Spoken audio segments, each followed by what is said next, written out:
ये चमन सहरा भी होगा, ये खबर बुलबुल को दो। ये चमन सहरा भी होगा, ये खबर बुलबुल को दो, ताकि अपनी जिंदगी को सोच का कुर्बा करें, ताकि अपनी जिंदगी को सोच का कुर्बा करें। कैसे कैसे ताजदारों बादशाह संग से, कैसे कैसे ताजदारों बादशाह संग से, आखज़ीना पाना खाना शान शौकत क्या हुई, आखज़ीना बाला खाना शान शौकत क्या हुई। कैसी कैसी खूबसूरत रानिया शहजादिया, कैसी कैसी खूबसूरत रानिया शहजादिया, तन बदन सब गुल गया है, शक्ल सूरत क्या हुई, तन बदन सब गुल गया है, शक्ल सूरत क्या हुई। जिंदगी क्या मुख्तसर एक ख्वाब है, जिंदगी क्या मुख्तसर एक ख्वाब है, मौत क्या उस ख्वाब की ताबीर है, मौत क्या उस ख्वाब की ताबीर है। तेरे सिवा महबूब हकीकी कोई नहीं है, कोई नहीं, तेरे सिवा मौजूद हकीकी कोई नहीं है, कोई नहीं। यादों में तेरे सबको बुला दो, कोई ना मुझको याद रहे। यादों में तेरे सबको बुला दो, कोई ना मुझको याद रहे। सब खुशियों को आप लगा दो, खानाए दिल आबाद रहे। मोहतरम हाज़िरीन, अल्लाह ताला बोलेन, वा अम्मा मन खाफा मकाम रब्बिही व नहा नफ्सा अनिल हवा फ़इन्नल जन्नता हियल मावा। আল্লাহ তাআলার যে বান্দা, যে বান্দি আল্লাহ তাআলাকে ভয় করে, নিজের নফসকে দমন করে, নিজের প্রবৃত্তিকে দমন করে গুনাহ থেকে বেঁচে থাকে, আল্লাহ তাআলার সম্মুখে দণ্ডায়মান হওয়াকে ভয় করে, নিজের নফসকে দমন করে, তার ঠিকানা হলো জান্নাত।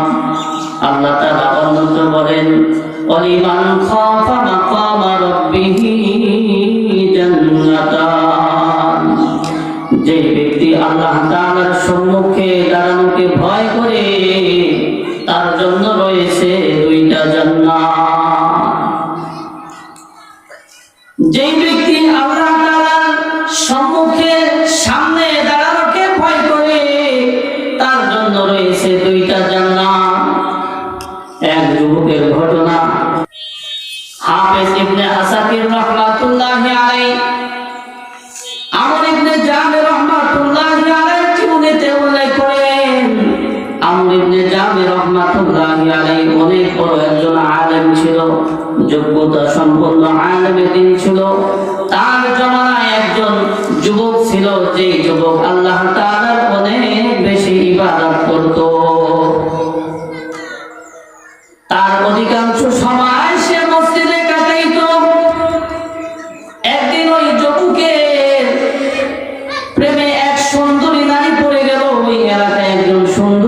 ছিল, ওই সুন্দরী নারী ওই যুবকের প্রেমে পড়ে গেল। ওই যুবককে অনেকভাবে ফুসলানোর চেষ্টা করলো, অনেকভাবে কৌশল করে তাকে রাজি করানোর চেষ্টা করলো। এক পর্যায়ে যুবক তার প্রতি দুর্বল হয়ে গেল, রাজি হয়ে গেল। যখন ওই রাজি হয়ে গেল, হঠাৎ করে তারা একদিন একটা নির্জন কক্ষে মিলিত হইল। নির্জন কক্ষ, যেখানে দেখার মতো আর কেউ নাই। তারা দুইজনে যা মনে চাই তাই করতে পারে। যখনই ওই যুবক খারাপ কাজ করবে, ওই সময় আল্লাহ তাআলার এই আয়াতের কথা যুবকের স্মরণ হয়ে গেল। ইন্নাল্লাযীনা তাকাউ ইযা মাসসাহুম তাইফুম মিনাশ শাইতানি তাযাক্কারু ফাইযা হুম মুবসিরুন। যারা আল্লাহ তাআলাকে ভয় করে, যারা আল্লাহ তাআলাকে ভয় করে, যখন শয়তানের পক্ষ থেকে কোনো কুমন্ত্রণা তাদেরকে স্পর্শ করে, তখনই তারা আল্লাহ তাআলাকে স্মরণ করে। আর তখনই তাদের অন্তরের চক্ষু খুলে যায়, তাদের দৃষ্টি খুলে যায়। যারা আল্লাহ তাআলাকে ভয় করে, যদি তাদেরকে শয়তানের পক্ষ থেকে কোনো কুমন্ত্রণা স্পর্শ করে, তখনই তারা সাথে সাথে মালিককে স্মরণ করে, আর তখনই তাদের দৃষ্টি খুলে যায়। এই যুবক এই আয়াত তেলাওয়াত করার সাথে সাথে যুবক বেহুশ হয়ে গেল, আবার হুঁশ ফিরে এলো, আবার এই আয়াত তেলাওয়াত করলো, আবার সে বেহুশ হয়ে গেল। এক পর্যায়ে সে দুনিয়া থেকে বিদায় নিয়ে চলে গেল। যখনই ওই যুবক বেহুশ হয়ে গেল, যুবতী ভয়ে পলায়ন করলো। লোকেরা আসলো, তারা বলাবলি করতেছে, মনে হয় এই যুবকের স্বাভাবিক মৃত্যু হয়েছে, দাফন করা হইল। এই সংবাদ যখন আমর ইবনে জাবের রাহমাতুল্লাহি আলাইহি পেলেন, তখন তার জানাজা পড়ার জন্য আসলেন। এসে দেখে যুবকের দাফন হয়ে গেছে। আমর ইবনে জাবের রাহমাতুল্লাহি আলাইহি কবরের উপরে জানাজা পড়লেন। রাত্রিবেলা আমর ইবনে জাবের রাহমাতুল্লাহি আলাইহি যখন শয়ন করলেন, নিদ্রায় গেলেন, হঠাৎ করে স্বপ্নে যোগে ওই যুবকের সাথে সাক্ষাৎ হয়ে গেল। যুবককে বলতেছে, হে যুবক, আল্লাহ রাব্বুল আলামিন তোমার সাথে কেমন আচরণ করেছেন? যুবক সব ঘটনা খুলে বলল। এরপর বলল, আল্লাহ পাক রব্বুল আলামিন তার ওয়াদা রক্ষা করেছেন। আল্লাহ পাক রব্বুল আলামিন বলেছিলেন, ওয়ালিমান খাফা মাকামা রাব্বিহি জান্নাতান। যেই ব্যক্তি আল্লাহ তাআলার সামনে দাঁড়ানোকে ভয় করে, আল্লাহ পাক রব্বুল আলামিন তার জন্য দুইটা জান্নাত দেওয়ার অঙ্গীকার করেছেন। সুতরাং আমি আল্লাহ তাআলাকে ভয় করে অন্যায় কাজ থেকে বিরত থেকেছি। আল্লাহ পাকের ওয়াদা আমি রক্ষা করেছি, আর আল্লাহ পাক রব্বুল আলামিন তার ওয়াদা রক্ষা করে আল্লাহ পাক রব্বুল আলামিন আমাকে দুইটা জান্নাত দান করেছেন। ওই যুবকের ভিতরে আল্লাহ তাআলার ভয় ছিল, যদিও সে শয়তানের খপ্পরে পড়ে অন্যায় কাজ করতে চেয়েছিল। কিন্তু যাদের ভিতরে আল্লাহ তাআলার ভয় থাকবে, যাদের ভিতরে আল্লাহ তাআলার ভয় থাকবে, যখনই তারা অন্যায় কাজ করতে যাবে, সাথে সাথে তারা আল্লাহ তাআলাকে স্মরণ করবে। আর আল্লাহ তাআলাকে স্মরণ করলে তাদের অন্তর চক্ষু খুলে যাবে, তখন তারা গুনাহ থেকে বিরত থাকতে পারবে। তো এই যুবক এই পরিস্থিতিতে এই অন্যায় কাজ থেকে বিরত থাকতে পেরেছে, এর নামই হলো তাকওয়া। তাকওয়া মানে অন্যায় কাজ থেকে ফিরে থাকা। এই যুবক এমন একটা সুযোগ থাকা সত্ত্বেও সে অন্যায় কাজ থেকে বিরত থাকতে পেরেছে, এর নামই হলো তাকওয়া। আর বুঝুন, কিতাবের মধ্যে চমৎকার একটি ঘটনা আসছে। খলিফাতুল মুসলিমিন, ইসলামের দ্বিতীয় খলিফা হযরত ওমর ফারুক রাদিয়াল্লাহু তাআলা আনহু, তার শাসন আমলে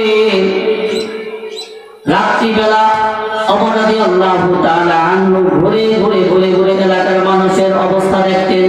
কে কোন অবস্থায় আছে, কেউ বিপদগ্রস্ত থাকলে তাকে সাহায্য সহযোগিতা করতেন। কেউ অন্য কোনো সমস্যা থাকলে সেটা সমাধান করার চেষ্টা করতেন।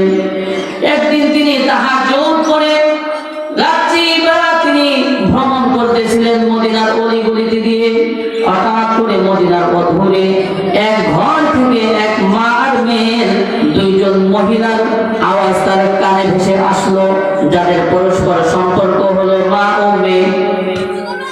মা বলতেছে, মেয়ে বিটি দুধের মধ্যে পানি দিয়া দাও, দুধ বৃদ্ধি পাবে, টাকা বেশি পাওয়া যাবে।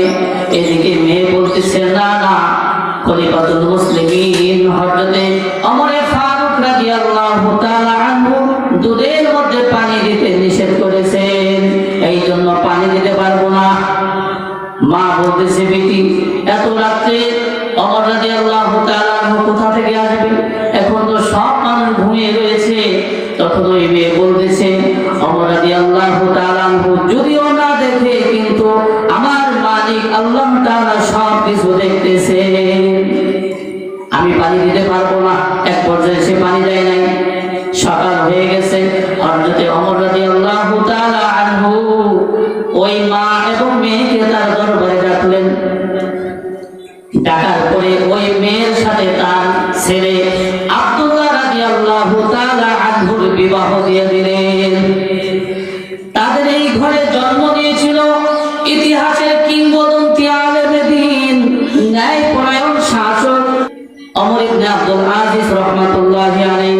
হযরতে ওমর ইবনে আব্দুল আজিজ রাহমাতুল্লাহি আলাইহি তাদের এই নাতি ছিল, যেমন মা তেমন সন্তান। তাইলে এই মেয়েটা সব সুযোগ থাকা সত্ত্বেও তিনি আল্লাহ তাআলার ভয়ে দুধের মধ্যে পানি দেয় নাই। এর নামেই হলো তাকওয়া। একটা গুনাহ কাজ সামনে আসবে, এই গুনাহ থেকে বিরত থাকতে হবে, এর নামেই হলো তাকওয়া। আমাদের জীবনে কত সুযোগ আছে গুনাহ, ঠিক না? রাত্রিবেলা মোবাইলে যা মনে চায় তাই দেখা যায়, কিন্তু আল্লাহ তাআলার ভয় যার ভিতরে থাকবে সেই একমাত্র গুনাহ থেকে বেঁচে থাকতে পারবে। এই জন্য আল্লাহ তাআলার ভয় প্রত্যেকটা মুমিন মুসলিমার ভিতরে থাকা দরকার। আল্লাহ তাআলার ভয় যদি মানুষের ভিতরে না থাকে, তাইলে ওই মানুষটা হয়ে যায় অমানুষ। উলাইকা কাল আনআম বাল হুম আদাল্লু। আল্লাহ তাআলা বলেন, যদি কোনো মানুষের ভিতরে আল্লাহ তাআলার ভয় না থাকে, তাহলে সে আর মানুষ থাকে না, সে চতুষ্পদ প্রাণী হয়ে যায়। শুধু কি তাই, সে চতুষ্পদ প্রাণীর চাইতে আরো নিকৃষ্ট হয়ে যায়। এই জন্য আল্লাহ তাআলার ভয় আমাদের ভিতরে থাকা দরকার। সাহাবায়ে কেরাম কেমন ভয় করছে আল্লাহ তাআলাকে, তারা আল্লাহ তাআলাকে কেমন ভয় করছে। ওই যে ওমর রাদিয়াল্লাহু তাআলা আনহু ছেলে আব্দুল্লাহ রাদিয়াল্লাহু তাআলা আনহু একবার লোকজনকে নিয়ে কোথাও যাচ্ছিল। হঠাৎ করে একজন রাখালের সাথে সাক্ষাৎ হয়ে গেল। রাখালকে পরীক্ষা করার জন্য আব্দুল্লাহ রাদিয়াল্লাহু তাআলা আনহু বলতেছেন, হে রাখাল, তুমি একটা ছাগল আমাদের কাছে বিক্রি করো, তোমাকে যথার্থ মূল্য দেব, এরপর তোমাকে কিছু গোশত দেব। রাখাল বলতেছে, এই ছাগলের মালিক আমি না, এই ছাগলের মালিক হলো আমার মনিব, অতএব আমি এই ছাগল বিক্রি করতে পারবো না। আব্দুল্লাহ ইবনে ওমর রাদিয়াল্লাহু তাআলা আনহু বারবার তাকে পরীক্ষা করার জন্য এই কথা বারবার বলতেছে যে তুমি বিক্রি করো, তোমাকে যথার্থ মূল্য দেওয়া হবে, এরপর কিছু গোশত দেওয়া হবে। তুমি যদি আজকে ছাগল বিক্রি করো, তাহলে কেউ দেখবে না, তোমার মনিব জানবে না। ওই সময় ওই রাখাল বলে উঠল, ফাইনাল্লাহ, কেউ না দেখুক, কিন্তু আমার আল্লাহ কোথায়? আমার আল্লাহ তো সব কিছু দেখতেছে। হযরতে আব্দুল্লাহ রাদিয়াল্লাহু তাআলা আনহু মদিনায় চলে গেলেন। মদিনায় যাওয়ার পরে ওই রাখালের খোঁজ নিলেন। রাখালের খোঁজ নিয়ে সব ছাগলগুলো তিনি ক্রয় করলেন, রাখালকেও ক্রয় করলেন। এরপর রাখালকে আজাদ করে দিলেন, সাথে সাথে ওই ছাগলগুলো রাখালকে দিয়ে দিলেন। তাহলে এই রাখাল একমাত্র আল্লাহ তাআলার ভয়ে ছাগল বিক্রি করে নাই। এর নামে হলো তাকওয়া, এর নামে হলো তাকওয়া। সাহাবায়ে কেরাম কেমন ভয় করছে আল্লাহ তাআলাকে। হযরত হামজা রাদিয়াল্লাহু তাআলা আনহু একবার সরকারে দো আলমের কাছে এসে কাঁপতেছে। সরকারে দো আলমের কাছে এসে কাঁপতেছে আর বলতেছে, না ফাকা হানজালা তু ইয়া রাসূলুল্লাহ, এ আল্লাহর রাসূল হানজালা ধ্বংস হয়ে গেছে। সরকারে দো আলম বলে, হানজালা তুমি এমন করতেছো কেন, তোমার কি হয়েছে? হানজালা রাদিয়াল্লাহু তাআলা বলে, ইয়া রাসূলুল্লাহ, ইয়া হাবিবাল্লাহ, আমি মুনাফিক হয়ে গেছি। কারণ আমি যখন আপনার কাছে থাকি তখন আমার ঈমানের হালাত একরকম থাকে, আর যখন আমি অন্য কাজে দুনিয়াবি কোনো কাজে চলে যাই তখন আমার হালাত অন্যরকম হয়ে যায়। অর্থাৎ আমি মুনাফিক হয়ে গেছি। আমরা যারা আজকে এখানে আসছি, যখন দিনই কথা শুনি তখন হালাত ভিন্ন রকম হয়। যখন দুনিয়াবি কোনো কর্মে লিপ্ত হয়ে যাই তখন আমাদের হালাত অবস্থা অন্যরকম হয়ে যায়। সরকারে দো আলম বলেন, হে হানজালা, এটাই হওয়া স্বাভাবিক। কারণ সব সময় আমার নিকট থাকা অবস্থায় তোমার যে হালাত থাকে, যে অবস্থা থাকে, যদি ওই অবস্থা তোমার সব সময় থাকে তাহলে তুমি দুনিয়াবি কোনো কর্ম করতে পারবা না। তাহলে তারা আল্লাহ তাআলাকে কেমন ভয় করছে, আর আমরা আল্লাহ তাআলাকে কেমন ভয় করি? কেমন ভয় করি আমাদের চলাফেরা দেখে বোঝা যায়। সাহাবায়ে কেরামও কেমন ভয় করছে। হযরত ওমর রাদিয়াল্লাহু তাআলা আনহু, যার ব্যাপারে সরকারে দো আলম বলেছেন, ইন্না ওমরা ফিল জান্নাহ, সরকারে দো আলম বলে গিয়েছিলেন, ওমর রাদিয়াল্লাহু তাআলা আনহু সামনে উপস্থিত ছিলেন যে ওমর রাদিয়াল্লাহু তাআলা আনহু জান্নাতি। শুধু কি তাই, সরকারে দো আলম মেরাজের রাজনীতিতে যখন তিনি জান্নাতে ভ্রমণ করলেন তখন মেরাজের রজনীতে জান্নাতের মধ্যে এমন একটা সুন্দর বাড়ি দেখতে পেলেন। সরকারে দো আলম ওই বাড়িতে প্রবেশ করার ইচ্ছা করলেন, জিবরাইলের কাছে অনুমতি চাইলেন। জিবরাইল বললেন, এই ঘরটা হযরত ওমর রাদিয়াল্লাহু তাআলা আনহুর জন্য বরাদ্দ করা হয়েছে। সরকারে দো আলম ওই ঘরে প্রবেশ করলেন না, যে ওমর রাদিয়াল্লাহু তাআলা আনহুর গায়রাতে রাখবে, আত্মমর্যাদায় রাখবে। এই ঘটনা সরকারে দো আলম মেরাজ রজনী থেকে এসে ওমর রাদিয়াল্লাহু তাআলা আনহুকে শোনাইছে। তাহলে ইন্না ওমরা ফিল জান্নাহ, ওমর রাদিয়াল্লাহু তাআলা আনহু হইল জান্নাতি লোক। এই ঘটনা সরকারে দো আলম ওমর রাদিয়াল্লাহু তাআলা আনহুর সম্মুখে বলেছেন। তারপর ওমর রাদিয়াল্লাহু তাআলা আনহু সরকারে দো আলমের ইন্তেকালের পরে হুযায়ফাতুল ইয়ামান রাদিয়াল্লাহু তাআলা আনহু এর ঘরে গভীর রজনীতে গিয়ে ঘরের দরজা নক করতেছে। হুযায়ফাতুল ইয়ামান রাদিয়াল্লাহু তাআলা আনহু ঘরের দরজা খুলে দেখে খলিফাতুল মুসলিমিন হযরত ওমর রাদিয়াল্লাহু তাআলা আনহু বলতেছে, হে খলিফাতুল মুসলিমিন, এত গভীর রজনীতে আপনি আমার দরজায় কেন, আমার ঘরে কেন? ওমর রাদিয়াল্লাহু তাআলা আনহু নিজেকে কত ছোট মনে করে বলতেছে, হে হুযায়ফাতুল ইয়ামান, তোমার কাছে সরকারে দো আলম ইন্তেকালের পূর্বে মুনাফিকদের একটা লিস্ট দেয়া গেছে। তুমি বলো ওই লিস্টের মধ্যে আমি ওমরের নামটা আছে কিনা? কারণ সরকারে দো আলম যখন জীবিত ছিল তখন আমার অবস্থা একরকম ছিল, এখন হয়তো আমার অবস্থা পরিবর্তন হয়ে গিয়েছে, আমার নষ্ট হয়ে গিয়েছে, মনে হয় আমি মুনাফিক হয়ে গেছি। দেখো তোমার ওই লিস্টের মধ্যে আমি ওমরের নামটা আছে কিনা? হযরত ওমর রাদিয়াল্লাহু তাআলা সামনে কিন্তু আল্লাহর হাবিব বলে গেছে, ইন্না ওমরা ফিল জান্নাহ, ওমর রাদিয়াল্লাহু তাআলা হলেন জান্নাতি লোক। আবার জান্নাতে তার জন্য ঘর আল্লাহ তাআলা নির্মাণ করেছেন, এটাও তিনি জানতেন। তারপরও তিনি নিজেকে কত তুচ্ছ তাচ্ছিল্য করে, কত ছোট মনে করে হুযায়ফাতুল ইয়ামান রাদিয়াল্লাহু তাআলা আনহুর কাছে এসে বলতেছে, হে হুযায়ফাতুল ইয়ামান, তুমি বলো তোমার ওই দৃষ্টির মধ্যে আমি ওমর রাদিয়াল্লাহু তাআলা আনহুর নাম আছে কিনা? তাহলে তারা আল্লাহ তাআলাকে কেমন ভয় করছে, আমরা আল্লাহ তাআলাকে কেমন ভয় করি? যেই ব্যক্তির ভিতরে আল্লাহ তাআলার ভয় থাকবে না, ওই ব্যক্তি গুনাহ থেকে বাঁচতে পারবে না। যতই নিয়ম কানুন চালু করা হোক, যতই প্রশাসন, যতই পুলিশ, র্যাব, সেনাবাহিনী নিযুক্ত করা হোক, যদি মানুষের ভিতরে আল্লাহ তাআলার ভয় না আসে তাহলে মানুষের গুনাহ থেকে বাঁচতে পারবে না। যখনই কোনো গুনার কাজ আসে তখন তিনটা কথা আমাদের খেয়াল করতে হবে। আল্লাহ তাআলা দেখতেছেন, আল্লাহ তাআলা দেখতেছেন, আল্লাহ তাআলা সব কিছু দেখেন। আমি আমাদের আমার খেয়াল করতে